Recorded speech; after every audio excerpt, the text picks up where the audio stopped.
많습니다. 그래서 너무 죄송해서 일단 먼저 시작하도록 하겠습니다. 안녕하십니까. 블라의 한국주차장 송주현입니다. 반갑습니다. 참고로 저는 중국에서 25년 거기서 결혼해서 아이를 낳고 그 아이가 5살 때 한국에 들어왔는데 그게 영종입니다. 그때 그 아이가 지금 10살 됐습니다. 40에 결혼해서 45세 나와가지고 아빠 나이로 5자를 들고 있는데 애는 10살이에요. 그 역사와 유구한 그 뒤에 유명한 영종 초등학교 4학년 3반 그 낮으로 제가 어머니 모시고 행복하게 영종도에 살고 있어서 제가 이제 근래에 영종도에 여러분들을 많이 만나고 있어요. 그래서 너무 요새는 행복합니다. 그리고 저희는 저희 회사는 상해에 있습니다. 상해에 있습니다. 그래서 중국 전역에서 저희가 부동산 관련된 일을 오랫동안 했습니다. 20년 넘게 했고요. 지금은 부동산을 넘어서 교육, 그다음에 비즈니스 관련, 그다음에 여러 가지 일들을 제가 각 부서로 좀 맡고 있고요. 참고로 저는 한국에서 저희 고객님들이 한국에 이주해 오시거나 또는 저희 해외 투자자들이 한국에 올 때 제가 그분들께 컨설팅 및 한국에 귀국을 잘 할 수 있도록 그런 것들을 제가 보여드리고 있습니다. 그래서 제가 영종도에 영종도와 인천공항이 가까이 있어서 그래서 제가 아마 영종도를 선택을 했는데 지금 그 삶이 공항이 가깝다고 이외에도 많은 분들과 연합하고 좋은 걸 유지해서 요새는 굉장히 행복합니다. 밤이 외롭지 않습니다. 자, 그러면 오늘은 그 호치민에서 그 장미 대표님 집사준 누나로 유명하신 분이신데 한번 기획을 한번 했어요. 그래서 보통 이런 행사는 저희가 이제 강남에서 저희 고객님들 모시고 하는데 제가 영종도에 있고 또 제가 아는 분들 영종도에 계셔서 한번 이쪽으로 좀 와주십사 해서 어려운 시간 만들었습니다. 그래서 오늘은 좀 유익한 그런 시간을 좀 했으면 하는 바람으로 시작을 하도록 하겠습니다. 저희가 블루와이라는 회사가 간단히 어떤지 제가 영상을 한번 준비를 했어요. 그래서 우리 서울에서 이인성 부장님이 어디 사시죠? 상암동. 일부러 회사 소개하려고 여기 오셨어요. 자, 안녕하세요. 저는 이제 중국 상해에서 19년 살다가 귀국한 지 한 2년 반 됐습니다. 그래서 아직 한국에 적응하는 건 아직 쉽지가 않더라고요. 그래서 제일 이제 어려운 건 지하철을 아직도 제대로 못하고 반대로 가고 그런 상황이 있습니다. 제가 이제 저희 회사 블루아이라는 회사를 잠깐 소개를 해드리고 우리 장미 대표님의 프로젝트 소개를 이어가겠습니다. 누를까요? 네. 저희 회사의 이름 블루아이고요. 블루아이, 블루 오션을 바라보는 새로운 시각이라는 뜻입니다. 저희는 이제 중국의 푸동에서 시작된 24년 된 회사입니다. 그리고 이제 해외 지사에는 말레이시아에 조흥바울에 저희 지사가 있습니다. 그리고 싱가포르에도 저희 지사가 있고요.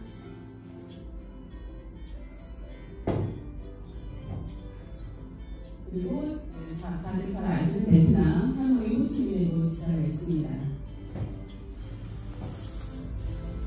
그리고 캄보디아 프놈펜 수도에 저희 지사가 있고요. 저희는 한국 서울센터에서 근무하고 있습니다. 그리고 저희 이제 그 중국 상하이에 상하이시에 현재 5개 지점이 있고요. 상해 그 외에 저희 서안, 군산, 충북, 부교, 신천 이런 곳에 지사가 있습니다. 저희가 이제 한번 프로젝트가 많이 있는데 저희가 이제 여러 가지 같이 가고 있습니다. 선도, 그다음에 운동과 나이에 상관없이 기쁘게 즐겁게 일하는 열정을 가지고 있고요. 그다음에 저희 전문성, 인성, 균형을 가진 지속적으로 성장하는 리더가 되는 것이고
되는 거예요? 예. 아니 아까 말씀하실 때 베트남은 저 등기가 바로 안 되기 때문에 4에서 5년 정도 걸린다고 했잖아요. 네네네.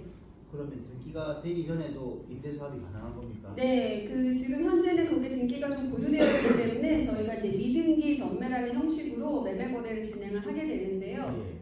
등기가 있는 상태와 동일하게 저희가 매매 공증이라는 과정을 거치고요. 이제 이 과정 중에 이제 어떻게 보면 가등기 형식으로 되어 있기 때문에 이 등기에 대한 보장을 이제 건설사, 분양사가 명의 이전이라는 절차를 진행을 해줍니다. 그래서 명의 이전 확인서라는 것을 통해서 확실하게 이 사람에서 이 사람으로 명의가 이전됐다는 걸 증명을 해주고 또 저희가 임대 사업을 하거나 또 세금 신청, 세금 납부를 하고 이 지주인의 모든 권리 행사는 다 진행 가능합니다. 그러면 네. 이건 하나만 더 여쭤보겠습니다. 네. 그러면 부동산에서 이제 그 수익을 낼 수 있는 게 양도 차익하고 이제 임대 수익이 있지 않겠습니까? 네, 맞습니다. 들어가가지고 네. 그 지금 말씀하신 거기에 이제 투자를 해가지고 만약에 나올 때 네. 추구 이제 전략이 추구 있어야 될 거 전략. 아니에요. 네, 네. 그러면 4, 5년 정도 이제 등기가 되고 나야 내가 파는 거 아닙니까? 아닙니다. 판매 또한 예. 등기가 없는 상태에서 미등기 전매로 매도 처분도 가능하세요. 네, 그래서 아무런 지금 등기와 관련된 제한이 없습니다. 그럼 이중 과세는 안 됩니까? 어떤 것이? 베트남에도 세금을 내야 되고 한국에도 내야 되는 건가요? 세금을? 그 세금 관련해서는요, 그러니까 한국에서 정식으로 그 해외 부동산 취득 신고를 한 경우에 예. 는 베트남 내에서는 아까 얘기했던 거래세 2%의 세금을 내게 되고요. 당연히 한국에서 해외 그 자산 신고를 했기 때문에 그것에 대한 소득이 발생된 부분에 대한 양도소득세를 납부를 하셔야 돼요. 그 이중 과세가 적용을. 되는 거예요. 베트남에도 내야 되고 우리가 아니요, 그렇진 않습니다. 베트남에 냈던 세금을 제외하고 양도 차익이 아, 발생되면 이제 예. 베트남에 들어간 모든 비용을 다 차감을 하고요. 경비도 떨고요. 네네, 그럼 차감이 되고 나서 양도 그 소득에 대한 그 세금 기준으로 적용을 받게 되는 거죠. 네. 네네. 추가적으로 또 궁금하신 사항 있으실까요?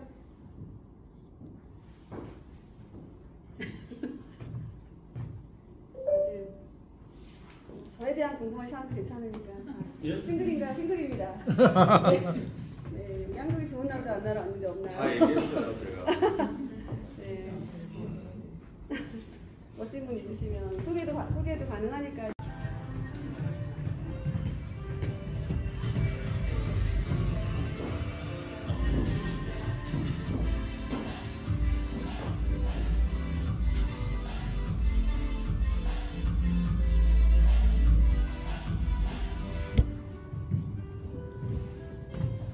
네, 안녕하세요. 저는 베트남 호치민에서 아시아 투어를 마치고 투어를 마치고 여기 영종도라는 좋은 곳에 제가 처음으로 와봤어요.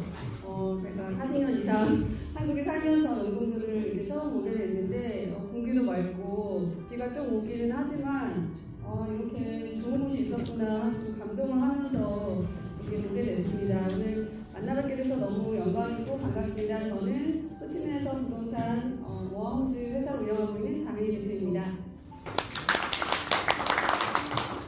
네, 오늘 사실 이렇게 또 저녁 시간에 어렵게 다들 바쁘신 와중에 그래도 베트남이라는 곳, 또 베트남의 어떤 투자와 관련돼서 궁금하신 사항들이 있어서 이 자리에 오셨을 것 같아요. 오늘 궁금하신 부분 제가 최대한 많이 A부터 Z까지 다 좀 소개를 해드리겠습니다. 자, 우선은 저에 대해서 간단히 저희가 뭐하는 여자 왜 왔어 이러실 수 있으니까 간단히 소개해드리겠습니다. 저는 베트남에 지금 11년째 거주를 하고 있고요. 베트남에서 지금 현재 부동산 회사를 지금 8년차 운영을 하고 있습니다. 처음에 제가 베트남에 가게 된 것은 2012년, 13년에 제가 교육 사업을 원래 했었어요, 한국에서. 그래서 이제 영어 학원을 운영을 하기 위해서 호치민에 갔다가 저도 여기 계신 여러분들처럼 아무것도 모르는 시점에 그때 2015년에 베트남 부동산법이 개정이 되는 시점에 저도 한 베트남 부동산 투자를 해볼까 알아보다가 그 시점에 전문가가 없더라고요. 전문적으로 하고 있는 데서 막 분양시장이 처음 생긴 시장이다 보니까 뭐 여행사를 하시는 분도 부동산을 하시고 이렇게 좀 체계가 없는 상황이었어요. 이걸 내가 전문적으로 좀 해보면 앞으로 5년, 10년 이 비즈니스도 충분히 기회가 있고 저 역시도 좋은 투자를 해볼 수 있겠다라는 생각에 부동산 회사에 들어가서 일도 배우고 그렇게 하다가 제 회사를 8년차 운영하게 되었고요. 제가 이제 8년 동안 그 회사를 운영을 하면서 매매권은 뭐 분양 또는 이제 기존 아파트 거래 뭐 이런 것들을 포함해서 대략 한 600에서 700건 정도 가까이 거래를 했고, 그다음에 임대계약 같은 경우는 거의 1,800건, 1,900건 가까이 거래를 했습니다. 그래서 또 뭐 계약도 많이, 물론 정말 좋은 시기에 제가 시작을 했기 때문에 많이 할 수 있었지만, 또 제가 그래도 여러분들 앞에서 조금 자신 있게 말씀드릴 수 있는 것은, 저는 이제 한 가지 프로젝트를 위주로 베트남에서 부동산을 한다는 한국 분들을 만나보면 어떤 특정 프로젝트 외에는 지식이 없으신 분들이 많으세요. 저는 대략 한 뭐 20군데 이상의 분양사, 건설사들과 분양을 한 건이라도 다 진행을 했고, 또 저희가 파트너사들이 한 200군데가 넘습니다. 현지 로컬 파트너들, 이런 파트너들을 통해서 네트워킹을 통해서 많은 거래를 진행을 하고 있기 때문에 어떻게 보면 가장 현 시장에, 베트남 시장에 대해서 좀 객관적으로 설명을 해드릴 수 있지 않을까 싶습니다. 오늘 좀 귀를 쫑긋 세우시고 잘 들으신다면 돈을 벌어가시는 시간이 되지 않을까 싶어요. 저희 회사는 이렇게 뭐 다양한 또 마케팅 홍보 활동도 하고 있는데요. 또 저를 유튜브를 통해서 또 보시는 분들도 꽤 있으시더라고요. 베트남에 집 사는구나라고 검색을 하시면 제가 열심히 베트남에 뭐 필요한 여러 가지 정보들, 이민, 또 교육, 그리고 뭐 부동산 투자 관련된 여러 정보들도 같이 이렇게 방송을 통해서 소개를 해드리고 있으니까 구독, 좋아요, 알림 설정도 꼭 해주시길 바라겠습니다. 저희 회사에서 진행하고 있는 여러 가지 내용들 중에서 저는 기본적으로 이제 분양, 여러분들이 베트남에 이제 분양 투자를 하실 경우에 이제 분양 대행을 해드리고요. 대신 접수, 이민 추천, 그리고 관련된 여러 가지 관련 서비스들도 진행을 해드리고, 직접 베트남에 오시지 않더라도 최소한의 그 베트남 방문을 하심으로써 계약이 수월하게 다 진행될 수 있도록 저희가 대행해서 진행을 해드리고요. 또 집을 이제 양도를 받으시고 나서 예를 들어 대부분은 해외 거주를 하시기 때문에 임대 목적으로 구매를 하시는 경우들도 많잖아요. 그럴 때 이제 임대를 충분히 잘 하실 수 있도록 저희가 인테리어 기본적인 세팅도 다 해드리고, 또 임대 관리, 또 그런 것들에 대한 뭐 세금 대납이라든지 하사보수 관리라든지 이런 부분까지 다 진행을 해드리기 때문에 베트남에 투자를 하는 시점부터 엑시트하고 판매를 하고 나가는 그 시점까지 모든 과정을 저희 회사와 함께 진행하시면 믿고 진행을 하실 수가 있겠습니다. 자, 오늘 간단하게 영상 한번 보면서 베트남의 현재 시장 상황이 어떤지 좀 살펴보도록 하겠습니다.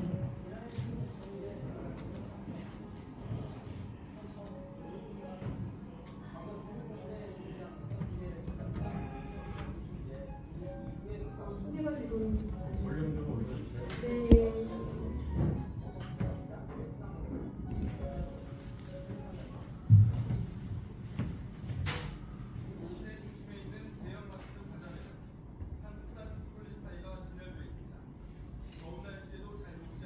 소리가 조금 약해서 제가 간단히 설명드리면 베트남 그 내수 시장을 점유를 하고 있는 것이 대부분의 한국 기업들입니다. 그래서 지금 보시는 여기 마트에도 모든 대부분의 과자들이 한국에서 볼 수 있는 그런 과자들을 보고요. 그다음에 뭐 뚜레쥬르 같은 경우에도 시장 점유율, 베트남의 제과 그 점유율 1위가 뚜레쥬르를 차지하고 있을 정도로 베트남 현지인들한테 인기가 좋습니다. 또 이런 뭐 한류 열풍에 힘입어서 그 외에도 다양한 한국 상품들, 한국 문화 콘텐츠에 대해서 베트남에서 상당히 인기가 많고요. 그리고 이런 것들이 결정적으로 그 GDP에 영향을 미치기 때문에 이제 지금 경제 성장률만 보더라도 중국의 성장률이 뭐 2, 3%대, 심지어 지금 올해 같은 경우에는 거의 뭐 마이너스 성장도 하겠다 이런 얘기가 나오잖아요. 그거에 비해서 베트남은 지금 경제 성장률도 6%대에서 8%대로 지금 계속적으로 성장을 하고 있어서 제2의 중국, 포스트 차이나로 많은 투자자들이 주목을 하고 있는 나라가 바로 베트남이 되겠습니다.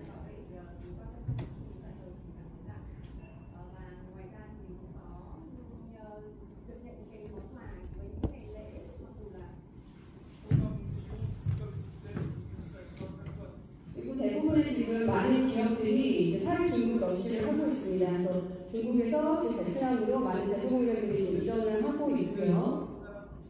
그리고 또 글로벌 그 기업들조차도 지금 베트남을 많이 이전을 하고 있는 상태입니다. 좋은 반응을 얻고 있습니다.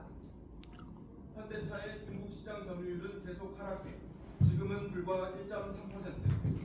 중국 현지 공장은 하나둘 철수하는 반면 베트남에선 작년 두 번째 공장을 준공하면서 생산 물량을 계속 늘려가고 있습니다.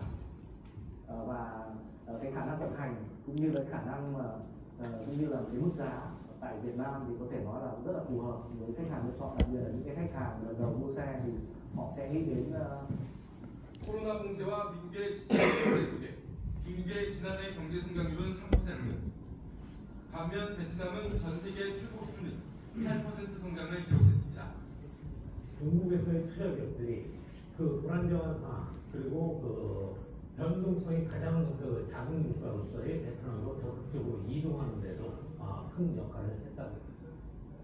지난 2010년 중국 경제 규모가 일본을 제치고 세계 2위로 올라섰습니다. 이제는 중국 경제 자체의 성장이 우리에게 또 다른 기회를 부여하고 있습니다. 여전히 중국은 무시할 수 없는 시장이지만 10여 년 전 중국 내수 시장을 노리고 들어갔던 기업들은 이제 중국 비중을 줄이면서 중국 이후의 시장 베트남을 주목하고 있습니다. 베트남 하노이에서 MBC 뉴스 김성혜입니다. 네, 지금 잠깐 그냥 짧게 뉴스를 소개를 시켜드렸는데요. 베트남이 경제 기본적으로 지금 1억 명의 인구입니다. 그래서 내수 시장 자체가 엄청난 포텐셜을 가지고 있죠. 그걸 위해서 많은 한국 기업들이 지금 진출을 해 있고 또 글로벌 기업들이 많이 진출하고 있는 상황입니다. 또 제조의 경우에는 저렴한 인건비, 많은 노동력 이런 걸 바탕으로 해서 지금 빠르게 국가가 지금 발전을 하고 있습니다. 전 세계 투자자들이 가장 주목하는 나라가 현재 베트남인데요. 최근의 경제 뉴스만 보더라도 가장 향후 10년 내에 그 발전 가능성이 높고 투자 가치가 높은 곳으로 베트남을 다 얘기하고 있습니다. 그래서 2023년 바이든 대통령 미국 방문해서 전략적인 적극 파트너 제안이 왔었고요. 또 심지어 시진핑 주석 또한 베트남 방문을 해서 공동체 정치 경제 협력 국가다라고 해서 베트남과 친분성을 계속 유지하려고 하고 있고 또 그 외에 유럽, 일본, 대만 다국적 기업들이 지금 투자를 빠르게 하고 있습니다. 올해 또 FDI 투자, 외국인 직접 투자가 거의 3%, 4%대로 더 기존보다 더 많이 올라가 있는 상태입니다. 이렇게 전 세계 투자자들이 주목을 하고 있고 또 한국 기업 역시도 올해 또 여러 가지 작년 그리고 올해 여러 가지 성과가 있었는데요. 특히 롯데기업에서 롯데몰 하노이를 오픈을 한 지 4개월 만에 1,000억대 매출을 이뤘습니다. 1일 방문객 주말의 경우는 200만 이상이 방문할 정도로 지금 상당히 센세이션한 부분을 일으키고 있고요. 또 삼성의 R&D 센터도 작년에 오픈을 했죠. 그리고 많은 한국 기업들의 투자가 러시가 아직도 이어지고 있습니다. 자, 이런 와중에 저희가 사실 이 자리에 모인 것은 그러면 베트남이 이렇게 전 세계에 투자자들이 주목을 받고 있는데 그런 와중에 나는 베트남 투자를 해봐도 될까? 그런 부분에서 조금 궁금증이 있으실 거잖아요. 베트남 부동산에 대해서 혹시 주변에 지인분들이 투자를 해보시거나 그런 내용들을 들어보신 적이 있으신가요? 제일 먼저 앞에 계신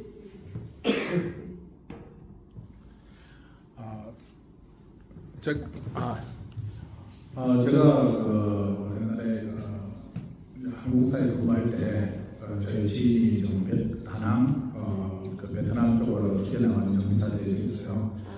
그래서 그분들이 투자를 좀 많이 하려고 하더라고요. 근데 제일 궁금한 것이 베트남에서 우리가 이제 부동산을 구입했을 때 우리 소유가 될 수 있는 견적 볼 수 있나 그런 부분이 있고 또 세금 문제도 또 있더라고요 보니까.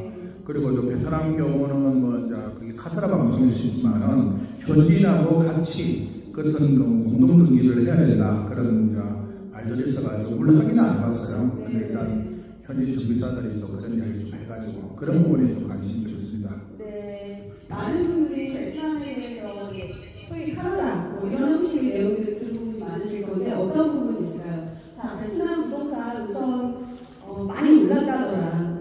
2016년, 17년에 그 광풍이 불었죠. 그래서 아마 주변에서 한두 번 정도는 베트남에 집 사는데 올랐다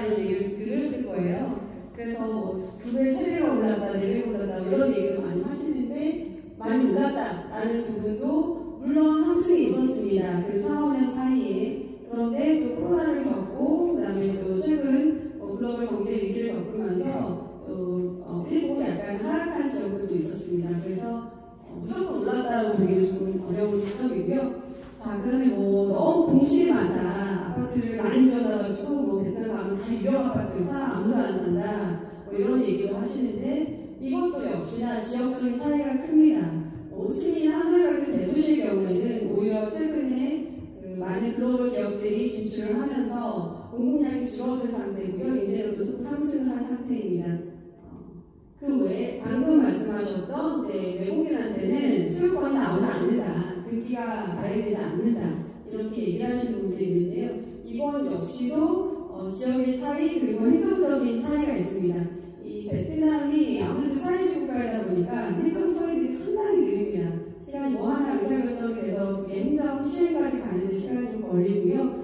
그런 와중에 하노이가 아무래도 행정적이다 보니까 하노이에서는 이런 등기 문제가 좀 빨리 처리가 되고 있습니다. 그래서 최근에 2018년, 19년에 분양 양도를 받은 집의 경우에도 등기가 이미 나온 곳들이 있고요. 호치민의 경우에는 2017년에 분양 완공이 돼서 입주를 한 집부터 순차적으로 접수가 들어가서 한 상태인데 지금 호치민이 좀 행정적으로 더 늦은 이유는 아무래도 같은 베트남 내에서도 하노이와 호치민이 각각 다르게 행정적으로 운영하는 부분들도 있고 그다음에 또 호치민의 경우에는 좀 투기 목적으로 투자를 하시는 분들이 많다 보니 정부에서 약간 외국의 세법에 대한 부분이라든지 이런 것도 조금 고려를 하고 있습니다. 그래서 그런 부분에서 약간 등기가 지연되는 부분이 있고요. 또 다른 측면에서는 외국의 등기가 조금 지연이 되는 또 결정적인 이유가 사실상 베트남 사람들도 등기가 있는 상태에 수익권이 있기 때문에 그 수요담보로 담보대출이 가능합니다.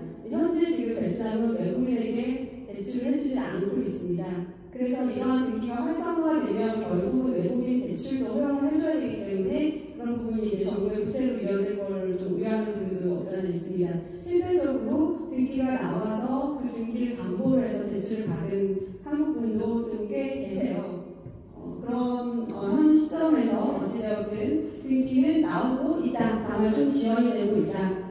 보시면 될 것 같고요. 자, 지금 베트남에서는 대출금리 너무 높아서 베트남 사람들 집을 안 산다. 이렇게 또 외국인밖에 집을 안 사기 때문에 집값이 안 오를 것이다. 이렇게 생각하시는 분들도 있는데 사실상은 금리가 높긴 합니다만 예전에 비해서 많이 낮아졌습니다.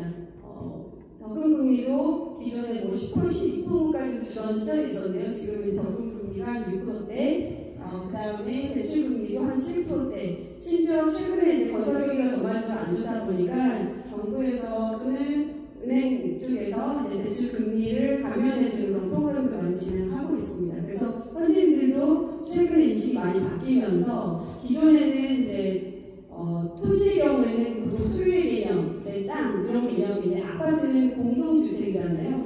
그래서 아파트 투자에 대해서는 좀 꺼리는 부분이 많았습니다. 근데 요새 이제 20, 30대에 구매력을 갖춘 이제 신흥 부자들이 많이 나오고 젊은 사람들의 인식이 바뀌면서 좀 아파트 투자 쪽으로 현지인들도 많이 수요가 몰리고 있습니다. 또한 이제 베트남 환율 변동에 따른 환율이 폭락을 해서 가격이 크게 떨어질 것이다 이런 걱정도 하시는데요. 베트남은 이제 마스켓 컨트롤 국가입니다. 그래서 정부에서 환율을 국가적으로 조작을 좀 어떻게 보면 하기 때문에 환율이 최근 그 5년 동안 어떻게 보면 달러보다도 원화보다도 환율 변동폭이 적었습니다. 조금 환율에 대해서 안정적인 국가라고 보시면 될 것 같아요. 그리고 제일 이제 중요한 마지막 질문일 수도 있는데요. 내가 이제 베트남에 집을 사고 팔았을 때 이 매도 차익에 대한 매도에 대한 이제 송금을 내가 다시 한국으로 자금을 가지고 올 수 있는지 이 부분에 대해서도 많이 우려하시는 부분이세요. 사실은 저희가 해외 투자를 할 때 사실 정식으로는 해외 부동산 취득 신고라는 것을 하셔야 됩니다. 그러면 합법적으로 내가 해외 부동산 취득에 한 자금을 은행을 통해서 정식으로 돈을 보내실 수가 있고 매도 처분을 했을 때 매도 처분 신청을 하고 처분한 자금을 한국으로 현지에서 내야 되는 세금을 내고 다시 재송금하셔야 하실 수가 있습니다. 다만 그렇게 해외 부동산 취득 신고를 하셨을 경우에 한국의 세법에 적용받기 때문에 국세청에 종합소득세 신청을 하실 때 양도소득세 부분이 과부하될 수가 있습니다. 그 폭은 다 개괄적으로 틀리기 때문에요. 그런 부분은 참고를 하실 수 있겠고요. 그러면 나는 좀 절세 차원에서 아니면 굳이 은닉자산이나 아니면 뭐 자녀한테 상속을 해주거나 나는 신고를 굳이 안 하고 싶은데 방법이 없습니까? 라고 물어보신다면 안 되는 건 없죠. 특히 베트남에서는 방법이 있습니다만 그건 제가 개별적으로 저한테 조용히 와서 물어보시면 설명을 해드리겠습니다. 자, 왜 우리가 그래서 베트남이라는 국가를 좀 주목해야 되고 베트남 경제를 좀 주목해서 봐야 되고 베트남 투자도 한번 고려해봐야 되는지 한번 내용을 보겠습니다. 지금 이제 1인당 GDP가요, 대한민국 한 91년 그 경제 발전의 그 엄청난 속도를 다 경험을 해보셨을 거예요, 대부분은. 근 한 8년 동안 엄청나게 경제 성장을 했죠. 그래서 그 당시에 우리나라 GDP가 한 6,100불 정도였습니다. 그런데 불과 8년 만에 14,000불대까지 올라갔죠. 자, 대한민국 호치민 하노이 대도시가 현재 GDP가 우리나라 91년도와 비슷한 약 6,000불대입니다. 그래서 2030년 목표가 13,000불대입니다. 자, 그러면 이 포인트에서 저희가 이 앞으로의 7년, 8년 이 시기 동안 베트남의 경제가 얼마나 성장을 할지에 대해서 좀 예측을 해볼 수가 있겠죠. 자, 그리고 이제 베트남 경제 성장률도 살펴보면요. 지금 2013년부터 2023년까지 근 10년 동안 5-6%대의 경제 성장을 계속 이뤄내고 있습니다. 아시아 내에서도 사실 이런 국가가 없죠, 지금 현재. 빠르게 경제가 성장하고 있고, 특히 2022년에는 8%대 성장. 작년에 글로벌 경기 침체 때문에 조금 주춤해서 한 5%대, 올해는 지금 이미 상반기 5.7%를 넘어섰습니다.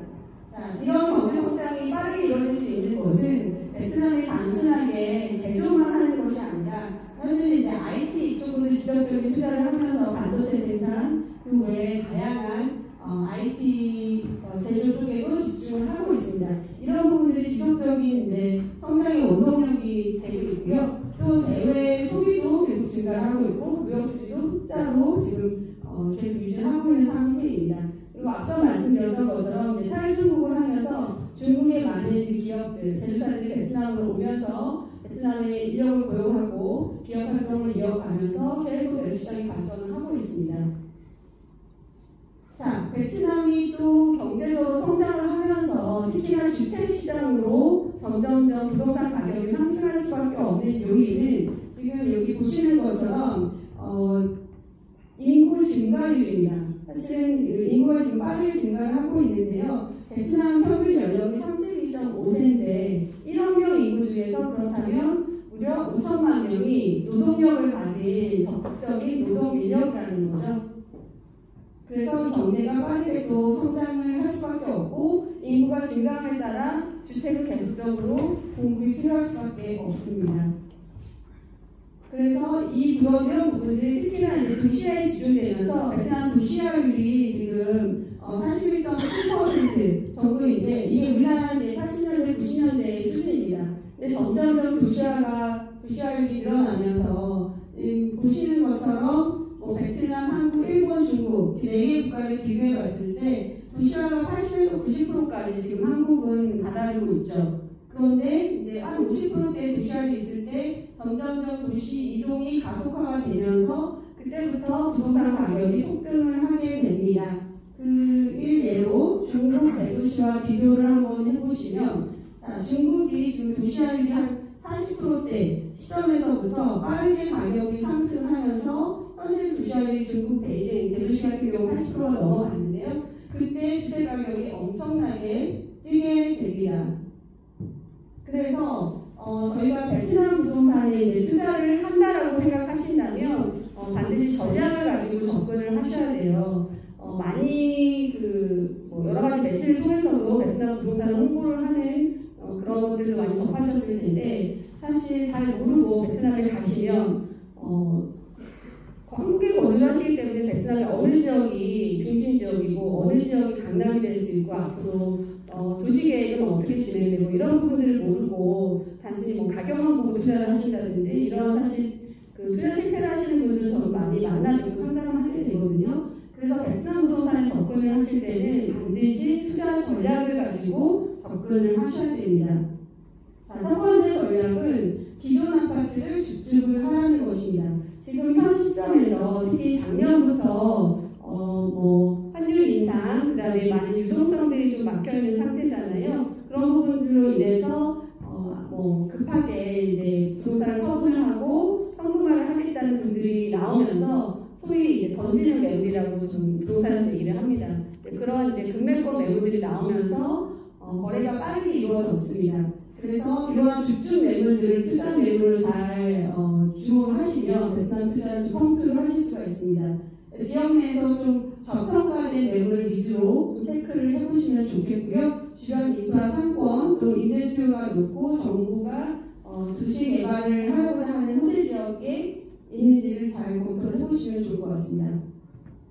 자, 두 번째 전략은 이제 완공 직전에 프로젝트를 누려합니다.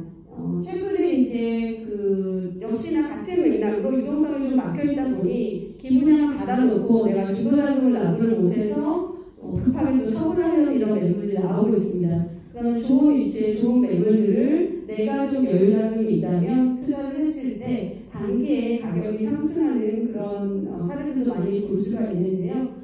이런 최근 제가 거래한 사례를 예를 들어서 설명을 드리면 첫 번째 전략을 가지고 이제 투자를 하신 분의 경우 구매를 작년 10월 정도에 구매를 하셨고요. 그 당시에 가장 금매권으로 가격이 좋은 매물을 거래를 하셨습니다. 거래를 하고 나서 한 4개월, 5개월 만에 약 5천만 원 정도 가격이 상승을 했습니다.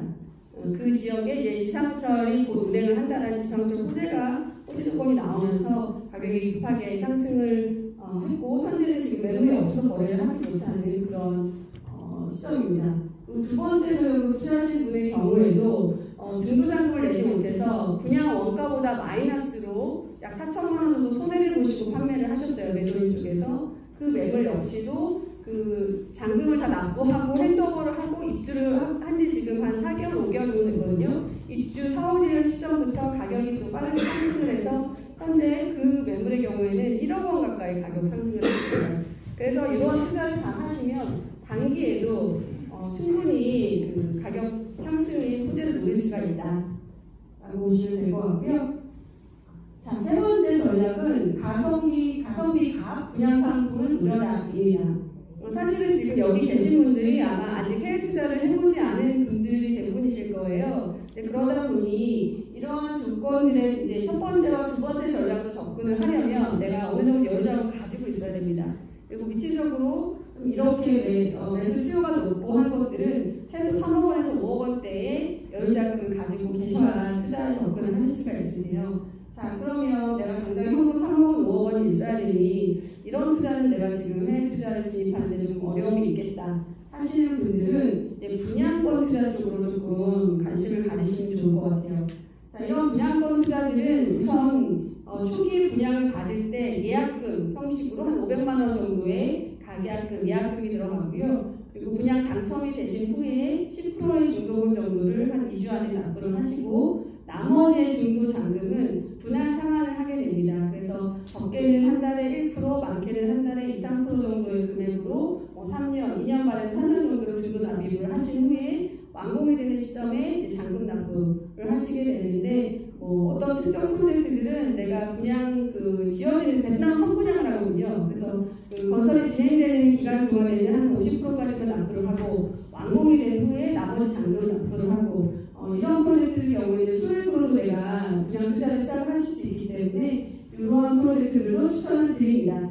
다만 이런 프로젝트를 선택을 하실 때는 주변 시세 대비 분양가가 저렴한지 그리고 교통 인프라나 주변 상권이 충분한지 또 중도 납입이나 이런 일정 등에 대해서 여유롭게 진행할 수 있는지 마지막으로 가장 중요한 것은 건설사의 어떤 공신력과 승인 관련 문제입니다. 베트남이 이제 사회주의 국가이다 보니까 아까도 말씀드렸던 행정처리가 많이 느리다 말씀드렸잖아요. 그런 것들이 이제 건설 승인이 제대로 이루어지지 않은 상태에서 분양이 진행되는 경우도 많기 때문에요. 이걸로 인해서 정작 분양 받아놓고 건설이 되지 않아서 자금이 묶인다거나 아니면 환불을 받지 못하거나 이런 사례들도 조금 나오고 있습니다. 그래서 이런 부분도 충분히 잘 검토를 해보시고 투자를 하셔야 됩니다. 자, 조금 내용이 전반적으로 지루할 수밖에 없는 것이요. 이제 베트남에 관련 법, 세금 이런 내용이 들어가요. 피곤하시겠지만 조금만 집중력을 가지시고 제가 최대한 짧고 빠르게 설명해 드리겠습니다. 자, 지금 보시는 것처럼 이제 베트남에서는 외국인이 집을 살 수 있나요? 있을까요? 맞추시는 분한테 제가 10,000원씩 선물을 잠 좀 깨시라고 제가 선물 드려요. 할 수 있나요? 할 수 있다. 네, 있다? 네. 있다. 합법적으로 부동산 수요를 할 수가 있습니다. 자, 그러면 어떤 사람이 살 수 있을까요? 뭐가 필요할까요? 집을 살려면 베트남에. 네, 돈을 당연히 필요하겠죠. 돈 말고 내가 다른 조건이 있을까요? 베트남 여자를 결혼해야 될까요? 집 살려면? 어떻게 될까요?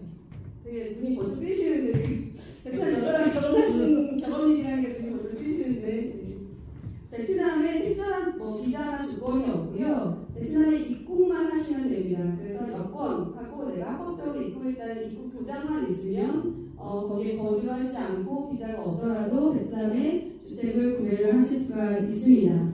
자, 그러면 베트남에서 집을 내가 딱 한 채만 살 수 있을까요? 아니면 두 채, 세 채도 살 수 있을까요? 사장님. 몇 채 살 수 있나요? 오, 똑같이네요. 네, 베트남에 10채 살 수 있어요, 외국인이. 여권만 있으면. 자, 그러면 세금은 어떻게 될까요? 한국은 1가구 20채 세금 있잖아요. 베트남 그런 거 있을까요? 없으세요? 사오셨나봐요. 네, 없습니다. 그래서 내가 10채를 사더라도 내야 되는 세금이 동일해요. 세금은 제가 나중에 말씀드리고요. 자, 그런데 기간에 대한 제한이 있습니다. 몇 년? 맞추시는 분? 자, 지금 눈 좋으신 분? 오! 50년. 네. 컨닝. 자, 컨닝 여기 하시라고 다 적어놨습니다. 예, 50년입니다. 외국인은 50년을 소유할 수가 있습니다. 다만 50년에서 한 번 재연장이 가능하다라고 하는데 그게 정확하게 법 개정상에는 얼마라고 나와 있지 않아요. 그냥 한 번 연장 가능하다라고만 돼 있어요. 그래서 법 개정 법 내용을 해석하는데 변호사들도 이게 한 번 연장이니까 플러스 50년이다 이렇게 보는 분도 있고요. 20년이나 30년이나 다 많이 틀려요. 어찌되었든 현 시점에서는 한 번 재연장이 가능하다. 그래서 거의 영구 소유처럼 소유할 수가 있다. 사실 50년도 긴 기간이잖아요. 자, 그런데 이 소유 기간이 정해지는 시점은 등기가 나온 이후의 시점입니다. 그래서 등기가 나오기 전까지 베트남에서는 이제 분양을 받으시고 나서도 등기가 나오는데 최소한 4년 정도, 4, 5년 걸립니다. 그래서 그 4, 5년 동안에는 이 기간이 적용이 되지 않고요. 등기가 나오는 시점부터 해서 기간이 적용이 됩니다.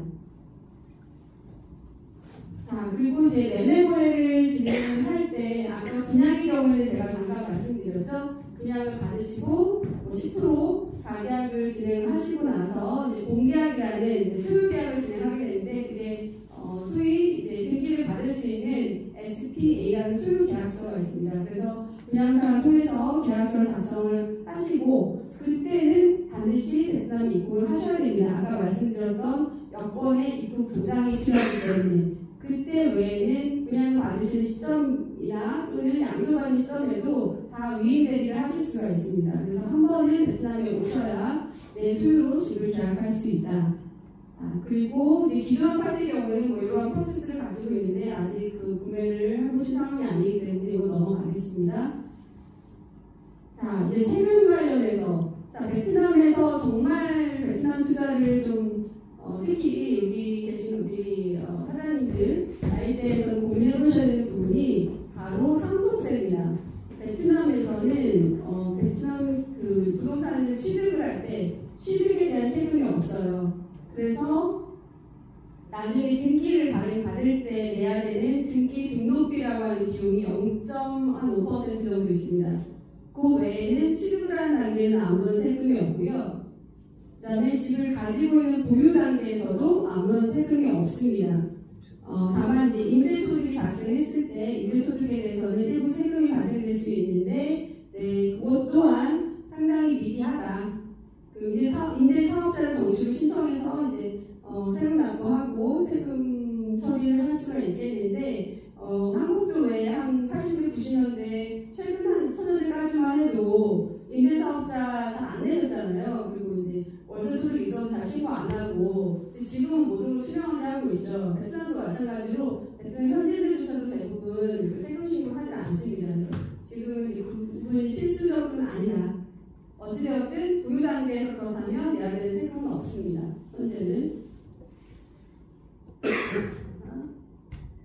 그리고 나중에 이제 매도 처분을 할 때, 이때 처음으로 세금이 발생을 하는데요. 이 매도 처분할 때 발생되는 세금이 저희가 소위 이제 거래세라고 얘기합니다. 그러니까 한국의 양도소득세라는 좀 개념이 다르고요. 양도세 또는 거래세라고 하는데 그 거래세가 이제 매매가의 2%입니다. 그리고 이 단계에서도 중요하게 생각하셔야 되는 게 내가 증여를 하거나 상속을 해도 별도의 세금이 없습니다. 그래서 이런 차원 때문에 사실은 베트남 그 부동산이 상당히 매력적인 부분이고요. 한국에 비해서 절세를 할 수 있는 부분이 크고 또 그 외에 지금 이제 국가가 발전하고 경제가 성장을 하면서 부동산이 올라갈 수 있는 가치 상승할 수 있는 시세 차익을 노릴 수 있는 이런 투자가 좀 가능한 시점이다 라고 보시면 좋을 것 같아요. 자, 오늘 전반적인 이제 제가 베트남 부동산 투자와 관련된 내용을 포함해서 사실 오늘의 그 설명의 주요 포인트가 하노이 부동산을 위주로 조금 설명드리려고 합니다. 혹시 하노이 워낙 설명해야 될 부분이 많기 때문에 오늘 하노이 부동산에 대해서 짧게 좀 추가로 설명을 드릴게요. 자, 현재 뭐 한국도 마찬가지지만 지금 부동산 시장이 그렇게 좋지는 않죠. 가격이 지금 뭐 계속 폭락하는 어쩌니 여러 가지 얘기도 많고 베트남의 경우에는 사실 작년에 글로벌 침체였을 때는 베트남 소폭 하락하고 좀 이런 분위기가 있었으나 작년 하반기부터 베트남 부동산에 대해서 특히나 대만, 홍콩, 싱가포르 쪽의 글로벌 투자들이 집중적으로 투자를 지금 특히 중국도 마찬가지고요. 집중적으로 지금 투자를 하고 있는데 그 투자가 조금 몰리는 지역이 바로 하노이 지역입니다. 호치민은 우선 공급할 수 있는 신규 물량이 지금 승인 지연으로 인해서 많이 부족한 상황이기도 하고요. 또 하노이가 지금 많은 기업들이 하노이 쪽으로 들어가면서 부동산이 좀 빠르게 상승하고 있는 추세입니다. 그래서 제가 이 하노이 부동산의 요즘의 흐름을 보면 2017년에 호치민 부동산이 막 붐이 불었을 때와 상당히 비슷하다는 느낌이 들어요. 그래서 지금 시점에서는 하노이 부동산을 조금 주목해 보시면 좋을 것 같습니다. 자, 우선은 베트남의 경제 지표 현황에 대해서는 아까 말씀드렸던 내용과 비슷하기 때문에 좀 삭제를 하고요. 자, 하노이 부동산을 주목해야 되는 이유가 베트남의 행정 수도가 하노이죠. 중국의 국경과 사이가 있다면 베트남에서는 하노이와 호치민이 있겠죠. 그래서 하노이는 국경과 비슷한 지역이라고 생각을 하시면 될 것 같습니다. 그런데 이제 중국 부동산에 대해서 여기 계신 분들 아마 아시겠지만 북경 상해 부동산이 상해가 빠르게 성장을 했다가 북경 올림픽을 기점으로 해서 북경 부동산이 급등을 하게 됩니다. 그래서 지금 현재 시점에서는 북경하고 상해가 가격이 지금 거의 비슷하거나 특정 지역의 경우에는 북경이 훨씬 가격이 비쌉니다. 그래서 지금 현 시점에서는 호치민이 하노이보다 약 한 20-30% 정도 가격이 더 높은 편입니다만 지금 하노이 부동산도 가격이 서서히 올라가고 있는 추세이다 보시면 될 것 같아요. 그래서 베트남의 행정 수도이기도 하면서 가장 큰 두 번째 도시이고요. 또 빠른 도시화로 인한 여러 가지 인프라가 지금 늘어나고 있고 베트남 정부에서도 각종 도시 인프라를 지금 하노이에 집중을 하면서 도로라든지 다리, 그다음에 지상철 이런 부분들도 지금 하노이가 빠르게 진행이 되고 있습니다. 또 외국인 직접 투자 역시도 하노이 쪽으로 조금 더 증가를 하고 많은 기업들이 또 하노이로 들어오면서 많은 이제 기업의 주재원들이 하노이를 거주를 하며 주택 수요가 좀 늘어나고 있다. 보시면 될 것 같습니다. 그래서 하노이 현재 지금 전체 도시 인프라 부분을 살펴보면 이제 크게 고속도로가 지금 빠르게 늘어나고 있는데요. 신규 도로망의 대부분이 이쪽 서남쪽 이쪽 지역으로 해서 집중적으로 교통 인프라가 늘어나고 있습니다. 그리고 지금 지상선 라인을 보면 이제 요 서우 아래쪽으로가 이제 현 구도심이라고 보시면 될 것 같아요. 이제 구도심에서 이제 신도시 쪽으로 몰리고 있는데 그 신도시가 바로 이 서남 지역입니다. 그래서 이쪽 지역에 저희가 뭐 하노이 혹시 한 번이라도 갔다 보신 분은 아시겠지만 하노이의 그 한인타운 인근이라든지 또는 경남 72, 랜드마크 72 건물에 있는 그쪽 지역이라든지 그쪽에 이제 많은 회사들이 좀 몰리면서 이쪽에 이제 신도시로 빠르게 좀 발전을 하고 있는 지역이 되겠습니다. 그래서 지금 지상선 라인 역시도 지금 여기 보시는 이 라인이 첫 번째 진행했던 이 A라는 라인이고요. 지금 이렇게 핑크색으로 들어가는 것이 3호선 라인인데 이게 올해 안에 이제 개통 예정입니다. 이미 이 라인을 운행을 하고 있고요. 실질적으로 이용률도 예상보다 훨씬 높아서 이미 손익분기를 넘었다고 얘기를 하더라고요. 그래서 요 이제 3호선 라인과 2호선 라인이 동시에 진행을 하고 있고 2027년에 전체 7호선 라인까지도 좀 빠르게 진행을 하려고 정부에서 계획을 잡고 있습니다. 자, 그래서 이제 하노이 현 시점에서의 주택 보급률을 좀 살펴보면요. 하노이 기존에 2023년에는 코로나 이슈도 있었고 또 많은 건설 세계들이 좀 지연했던 부분들이 있었습니다. 그래서 그런 걸로 인해서 기존에 2021년 2년에는 공급량이 좀 훨씬 많았습니다. 수요에 비해서. 그런데 지금 점점점 공급량과 수요가 비슷해지고 오히려 수요가 지금 좀 늘어나고 있는 시점이 되겠습니다. 그렇게 되면서 당연히 임대료 상승에 따른 외국인 투자 수요도 좀 몰리고 있습니다. 그래서 주택 트렌드도 조금 살펴보면 아까 말씀드렸던 특히 하노이 20, 30대 최근 경제력이 좀 올라간 20, 30대 신흥 부자들 또 일반 이제 소위 회사가 아니고 이제 직장인들 경우에도 자기 아파트를 마련하고 뭐 2베드, 3베드, 방 2개, 3개짜리로 이제 신혼 살림을 시작하고 이러한 수요들이 많이 늘어났습니다. 그래서 소득 증가에 따른 아파트 구매 수요가 늘어나고 있고요. 특히 베트남 사람들도 이제 눈높이가 높아졌어요. 예전에는 무조건 저렴한 아파트를 선호를 했다면 대출을 받고 부모님의 도움을 좀 더 받아서라도 좀 고급 아파트, 좋은 아파트에 살고자 하는 니즈가 좀 늘어나면서 그쪽에 인한 입주율도 높아지고 있고요. 또 그런 쪽으로 임대 수요도 늘어나기 때문에 투자자들 입장에서는 또 투자 수요를 극대화하기 위해서 고급 아파트를 조금 더 선호를 하고 있는 추세입니다. 자, 하노이 이제 평균 아파트 가격 또 임대 수요를 간단하게 살펴보면요. 코로나 이후에 이제 신규 건설이 많이 없었기 때문에 중고 아파트가 거래가 좀 많이 됐었습니다. 작년에는. 그래서 기존 아파트들도 지금 빠르게 거래량이 늘었고요. 이러한 이제 공급 부족의 수요 증가로 임대 수익률에 있어서도 기존에 한 4% 미만이었다면 지금 한 5%대까지도 수익률이 조금 더 올라간 상태입니다. 이 이제 임대 수익률은 호치민과 하노이를 좀 비교해서 보실 수 있게 차트를 준비했는데 호치민은 아무래도 지값이 조금 더 높기 때문에 임대 수익률은 더 좀 낮은 상태입니다.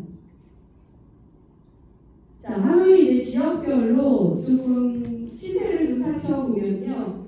가장 이제 중심 지역이라고 할 수 있는 요 도시 중심의 경우에는 가격이 이제 스퀘어미터당 한 5,000불대. 그러면 우리나라 이제 평당 기준으로 보면은 한 1,700만 원, 1,800만 원 정도까지 평당 가격이 형성이 되어져 있고요.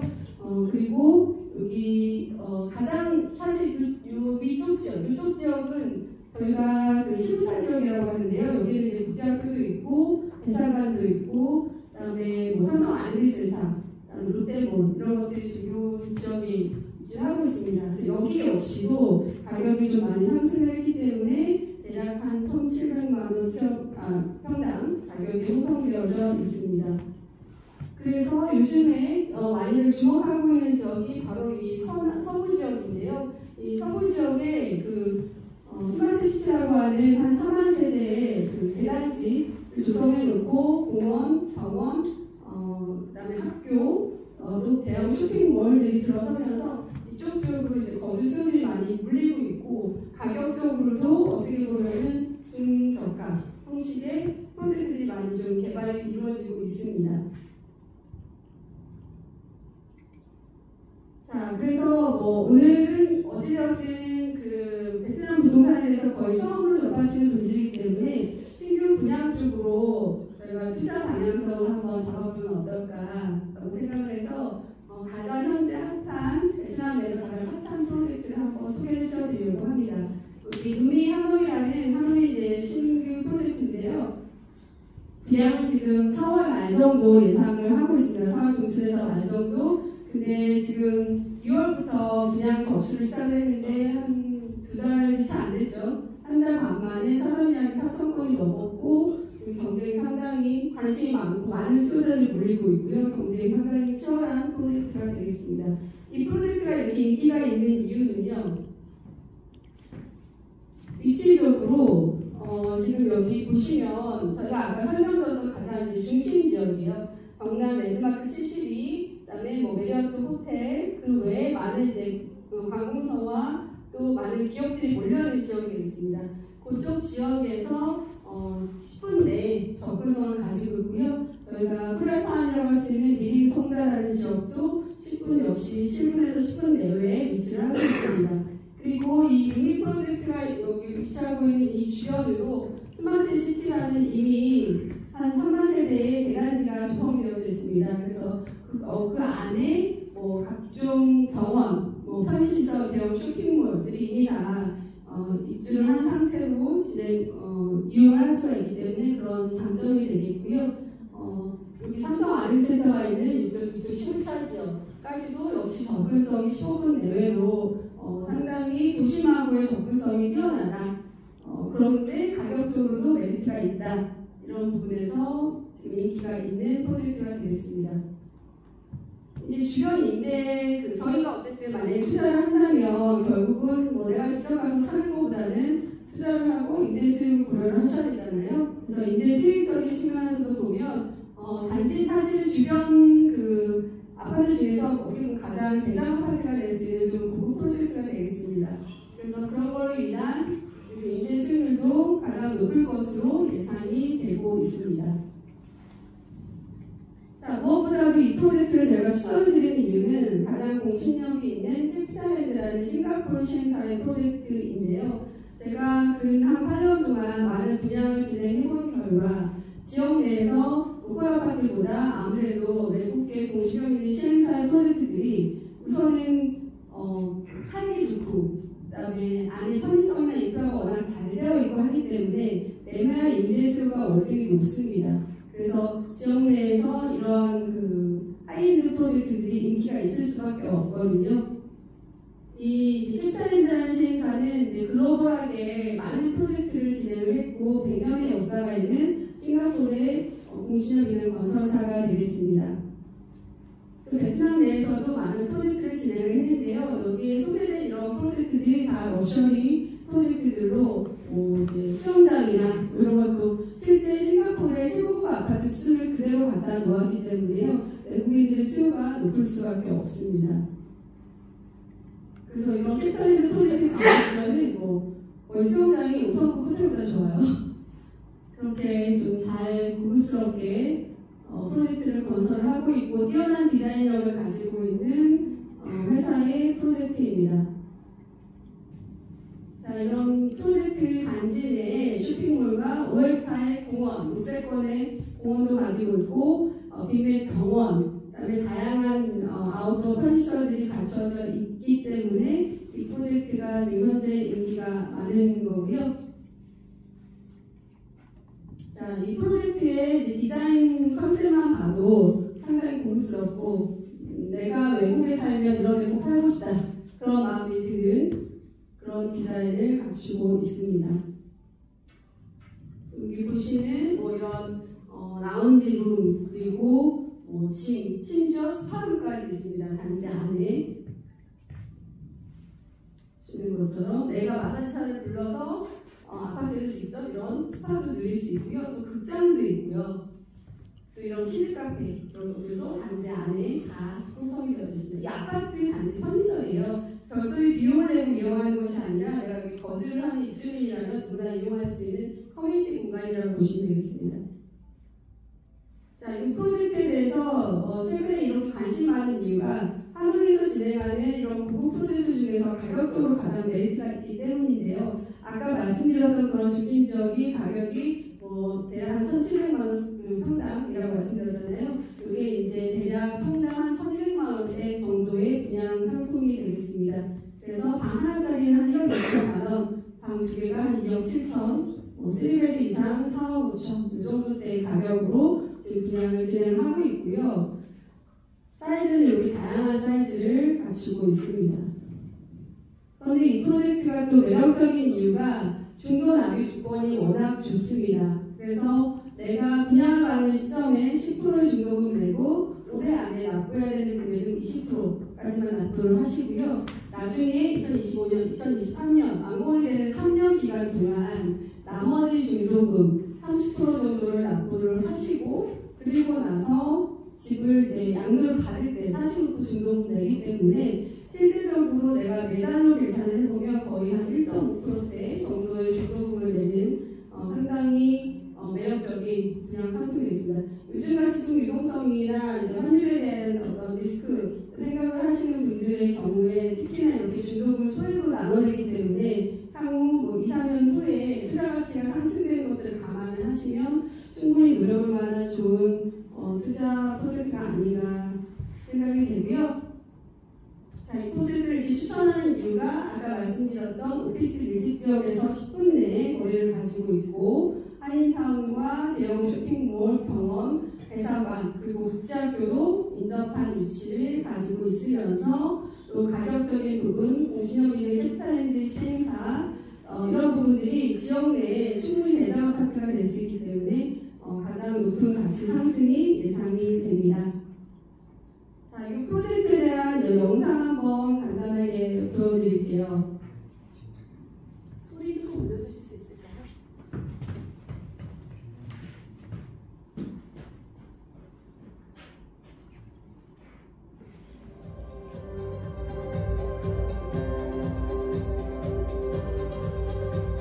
보시면 베트남이라는 건 아직 잘 모르시겠지만 저런 인프라 저 정도의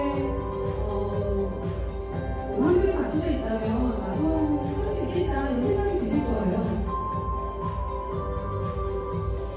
가장 서초 중심적에서 어쨌든 8분 내에 시의 중심, 가장 중심은 구도시에서 25분 정도 소요가 됩니다.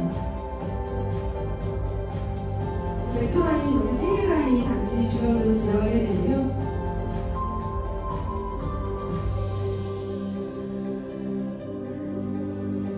여러분들이 꿈꾸는 베트남의 만족스러운 라이프스타일을 다 누려보실 수가 있겠습니다.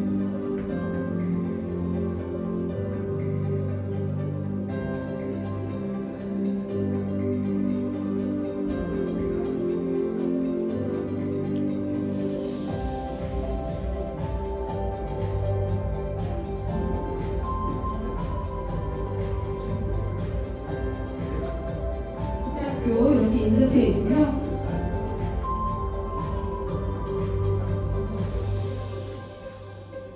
이렇게 오열탄 없는 공원도 주변에 있습니다.